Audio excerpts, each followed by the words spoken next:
Hai, minasan, konnichiwa. Di video kali ini kita akan memulai mengerjakan soal Matematika IJU tahun 2011, course 2 untuk sesi kedua. Kita masuk ke bagian kedua. Kita punya soal mengenai vektor. Jadi saya akan berikan waktu kalian untuk pause videonya, kamu kerjakan, dan kita akan cocokkan jawabannya bersama. Baik, sekarang kita punya soal seperti berikut.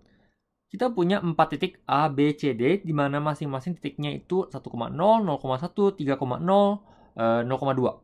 Jadi kalau pertama kita ketemu soal seperti ini, saya sarankan pertama kamu gambar dulu, kemudian kamu imajinasi lokasinya seperti apa sih. Jadi kita bisa membayangkan soal yang dia mau. Kita punya titik A di sini, kemudian B itu di sini, C itu ada di sini, D itu di sini. Kemudian kita lihat lagi soalnya, dia memiliki titik dasarnya, originnya di 0. 0,0 ya. Sekarang kita memiliki titik P dan Q, di mana P dan Q itu di antara A, B, dan C, D. Jadi kalau kita tarik AB, ya kita tarik AB sini, tengah-tengah ada titik P, kemudian CD, di sini ada titik Q. Di mana anggaplah di sini adalah titik P, anggaplah di sini adalah titik Q, ya. Di mana AP banding PB, ya AP banding PB, dan CQ dan QD, CQ dan QD itu sama-sama K banding 2. K banding 2. Seperti itu. Ya, rasionya sudah pasti K banding 2. Oke. Nah, sekarang kita mau tujuan akhir dalam soal ini adalah mencari panjang minimum dari segmen garis vektor P dan Q ini, ya. Jadi ini adalah soal akhir kita. Untuk mencari jawaban akhir kita tinggal ikutin saja maunya soal IJU seperti apa, dan kita kerjakan satu persatu. Oke. Nah, pertama, di dalam soal dia meminta kita untuk mencari nilai X plus 2Y. Untuk apa X plus 2Y? Nanti saya akan jelaskan. Di mana PQ, ya vektor PQ itu ditulis seperti X, Y. Jadi seandainya kamu lihat ya, P dan Q ini kalau kita punya P di sini, Q di sini, maka vektor PQ itu adalah vektor yang menunjukkan garis di mana dari titik P ke titik Q, ya.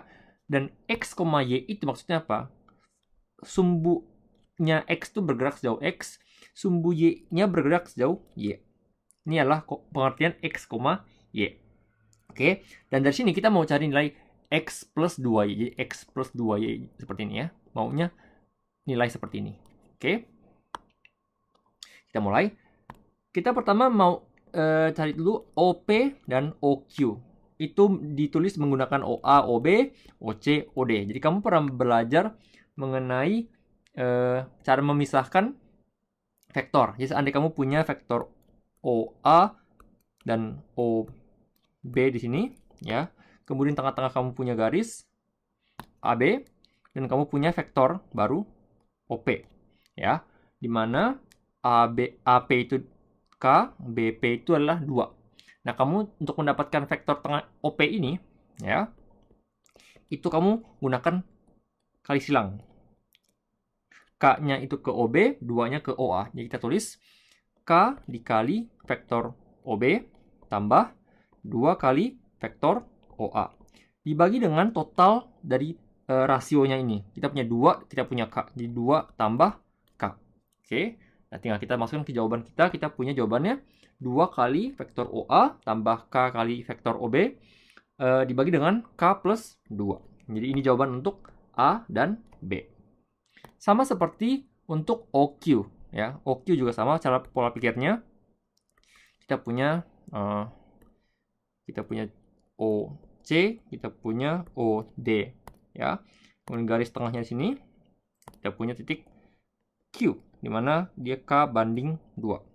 Ya. Sama kamu kali silang, yang K-nya ke sini, 2-nya ke bawah. Oke. Kita punya K kali OC tambah 2 kali K kali OD tambah 2 kali OC, ya. Dibagi dengan 2 tambah K.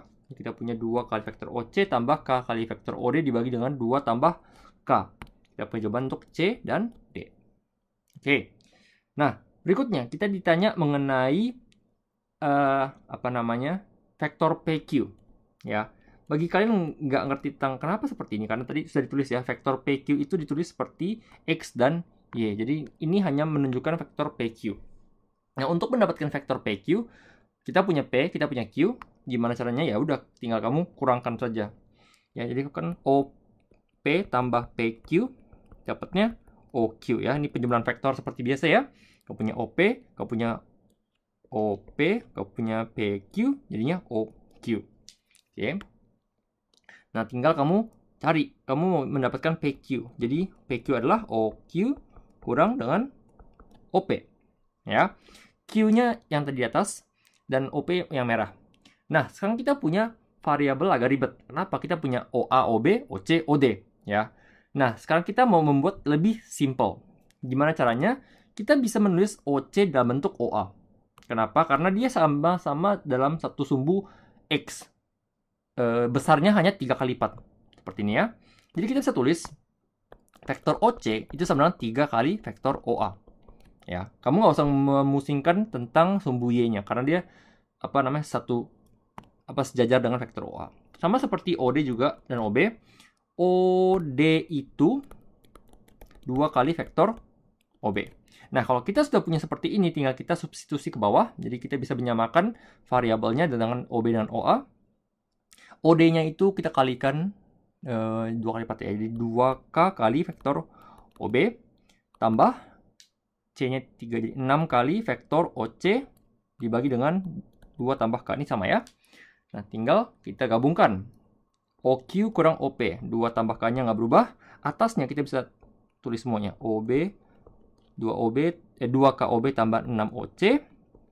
Dikurang yang merah saya tulis ya, pakai merah. KOB kurang 2OA. Jadi kita punya B-nya 2 kurang 1 sama dengan 1. Kita punya KOB. K kali vektor OB tambah 6 kurang 1 jadinya 6 kurang 2 jadinya 4. 4 kali vektor OA dibagi dengan 2 plus K. Nah, jawaban akhir kita itu dalam bentuknya agak beda. Kita punya 1 per K plus sekian. Jadi kita pisahkan bagian bawahnya. 1 plus K 1 per K plus 2. Ya, sebelah kirinya kita punya KOB. KOB dan 4 OA. Seperti ini. Ya. Nah, sekarang kalau kita lihat lagi. OA, OB itu kalau kita tulis dalam bentuk X dan Y. Ya. OA itu, kalau kita tulis dalam bentuk X dan Y, itu 1,0. Ya, karena dia hanya bergerak 1 ke kanan dalam sumbu X. Sedangkan OB itu dia tulis 0,1 karena dia cuma ke atas. Ya, dari titik 0 naik 1 poin ke atas jadi 0,1. Oke. Jadi kalau kita balik cara tulis kita mendapatkan K plus 2 itu nggak berubah. Sebelah OB-nya itu akan menjadi 0,1 K kali 0,1. Saya tulis berdiri saja ya. Kemudian kita punya OA-nya 1,0. Oke. Nah, tinggal kita gabungkan. Karena yang satu punya X, yang satu punya Y, dan dia tidak bertabrakan satu sama lain, bisa kita langsung gabung. Jawaban akhir kita adalah 4, kan ya, 0 kali K tambah 4 kali 1, jadi 4 ya. Yang bawah, yang Y-nya itu adalah K tambah 1, K tambah 4 kali 0, 0. Jadi jawabannya adalah K. Seperti ini. Oke, tulis dalam pola samping jadi 4, K. 4, K dikali 1 per K plus 2. Ini jawaban untuk E dan F. Oke. Lanjut. Kita punya X, Y-nya sekian. Jadi bagian X-nya itu apa sih sebenarnya? X-nya itu adalah 4 per K plus 2. Ya. Y-nya itu K per K plus 2. Ya, jadi ini X dan ini Y-nya kita gabung. Kita pisah satu persatu. Nah, kalau kita sudah dapat angka ini, tinggal kita masukkan X dan Y ke soal yang kita mau cari. Kita maunya X plus 2Y. Jadi saya tulis di bawah sini ya. X plus 2Y sama dengan 4 per K plus 2 tambah 2 kali Y-nya adalah K per K plus 2. Seperti ini. Jawaban akhir kita adalah bukan jawaban akhir sih. Jadi hitung ya. Jadinya kita punya 4 plus 2K per K plus 2. Ini bisa kita sederhanakan semuanya. 2-nya kita keluarkan, 2 K dibagi dengan K plus 2. Dan ini habis ya. Atas dan bawahnya habis. Dapatnya 2 per 1 sama dengan 2. Jadi jawaban untuk G itu adalah 2. Oke. Nah, kenapa kita mau mencari X plus 2Y sama dengan 2? Itu karena angkanya bagus sebenarnya. Angkanya kita mau mendapatkan 2 ini untuk mencari soal berikutnya. Nah, di soal berikutnya dia akan tanyakan langsung mengenai prosesnya, di mana kamu ditanya PQ kuadrat ya. PQ kuadrat, kita punya PQ adalah vektor yang menunjukkan dari titik P ke titik Q. Kalau kamu ditanya PQ kuadrat, ya vektor dikuadratkan itu menjadi apa sih? Menjadi panjang, ya panjangnya suatu garis, ya istilahnya seperti itu. Nah, untuk mendapatkan panjang suatu garis, sebenarnya pola pikirnya gampang. Tapi yang harus kamu hati-hatikan, kalau kamu punya PQ vektornya, kamu kuadratkan, ya, di mana PQ itu adalah X, Y, kamu tidak boleh membuat seperti ini. Ini bukan pelajaran ekspansi yang kamu pelajari di SMA kelas 1. Ini salah. Ya. Kamu harus membayangkan seperti Pitagoras. Jadi kamu punya sumbu X, kamu punya sumbu Y. Ya. Untuk mendapatkan panjang PQ, kamu berpikir seperti segitiga. Ya. Jadi kamu panjang PQ itu kuadratkan, itu adalah X kuadrat tambah Y kuadrat. Ini adalah poinnya. Nah, maka dari itu kita bisa menulis menghitung ya panjang PQ dengan cara seperti ini. Nah, kita punya X, kita punya Y, tapi panjangnya luar biasa. Makanya kalau kita masuk ke sini bakal sangat susah dan kita juga nggak tahu K-nya berapa. Maka dari itu si soal sebelumnya kita sudah mendapatkan ya X tambah 2Y sama dengan 2. Kita mau menggunakan informasi ini. Informasi ini sangat penting untuk membuat soal di bawah kita menjadi sangat simpel. Jadi kalau kita tulis X-nya seperti apa sih? X itu sama dengan 2 kurang 2Y. Ya. Kalau kita memasukin X, karena kita ditanya di soal bawahnya itu, kita ditanya PQ kuadrat di dalam bentuk Y. Y. Ya. Jadi kita nggak butuh X-nya, kita buang X-nya. Kita gantikan X-nya dengan 2 kurang 2Y. 2 kurang 2Y kita kuadratkan tambah Y kuadrat. Buka ya. 4 kurang 2 kali 2, 8.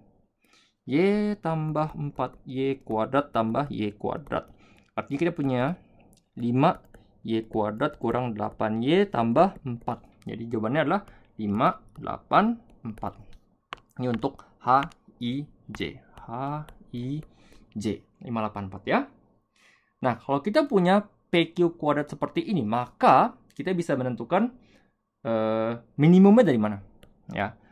Bagi kalian yang mengikuti video saya di course 1, kalian juga pernah mendengar saya mencari titik maksimum dan minimum dengan mengubah fungsi kuadrat ini menjadi fungsi yang bisa digambar, fungsi grafik ya, yang bisa digambar dengan yang seperti ini ya, X minus P kuadrat tambah Q. Nah, bagi kalian yang mau menggunakan cara ini seperti bisa, tapi karena kita sudah masuk course 2, saya mau menggunakan cara diferensial ya, ini lebih cepat. Jadi kita punya PQ kuadrat ini, kalau kita turunkan, apa yang terjadi? Kita bisa mendapatkan 10 Y kurang 8 ya. Kalau kita turunkan dari sini, kita dapatkan 10Y kurang 8. Nah, untuk mencari titik minimum atau maksimum ya, titik baliknya itu, kita harus membuat turunan pertama menjadi 0. Maka kita mendapatkan 10Y sama dengan 8, Y sama dengan 8 per 10 alias 4 per 5. Jadi ketika Y sama dengan 4 per 5, ya, ketika Y sama dengan 45, dia adalah titik putarnya, alias dia titik minimum yang ada di sini. Y itu 4 per 5 untuk K dan L. Nah, ketika Y-nya 4 per 5, ditanya berapa nilai PQ-nya. Nah, bagaimana cara mencari PQ? Ya udah, kita menggunakan informasi yang ada. Misalnya, kamu mau menggunakan, apa ya enaknya? Kamu bisa masukin sini sih, ya. Bisa masukin balik ke sini. Saya tulis di sebelah kanan ya. Kita punya PQ kuadrat adalah 5 kali Y kuadrat kurang 8Y tambah 4. Kita masukkan Y-nya sama dengan 4 per 5 ya. Jadi kita punya 5 kali 16 per 25 kurang 8 kali 4 per 5. 8 kali 4 per 5 tambah 4. Kemudian yang bawahnya dicoret 5. Jadi 16 per 6. Gabung semua lah ya. Buat per 5 semua. 16 kurang 32 tambah 20. Sama dengan berapa ini dia? 20 sama dengan 12, 16, 4 per 5. Jika, itu nih, 4 per 5 ya. PQ kuadrat sama dengan 4 per 5. Oke, jadi ketika PQ kuadratnya sama dengan 4 per 5, ya, maka dari itu kita dapat PQ itu adalah akar dari 4 per 5 sama dengan 2 per akar 5 sama dengan 2 akar 5 per 5. Oke, jadi PQ-nya adalah 2 akar 5 per 5. Oke, ini M, N, O. Dan terakhir kita ditanya mengenai berapa nilai K dalam kasus ini. Oke, jadi kita tinggal menggunakan persamaan di mana ada PQ-nya dan juga ada K-nya. Tinggal kita menggunakan nilai PQ ini dengan X dan Y yang sudah pernah kita cari tahu sebelumnya. Ya, kembali ke pola pikir awal, kita punya PQ kuadrat sama dengan X kuadrat tambah Y kuadrat. Ya, PQ kuadratnya itu tadi kita sudah dapat berapa ya? PQ kuadratnya itu adalah 4 per 5. 4 per 5. Nah, ketika kita punya 4 per 5 itu sama dengan X kuadratnya itu adalah ini ya. Di sebelah kanan, sebelah kiri saya tulis. Dan ini.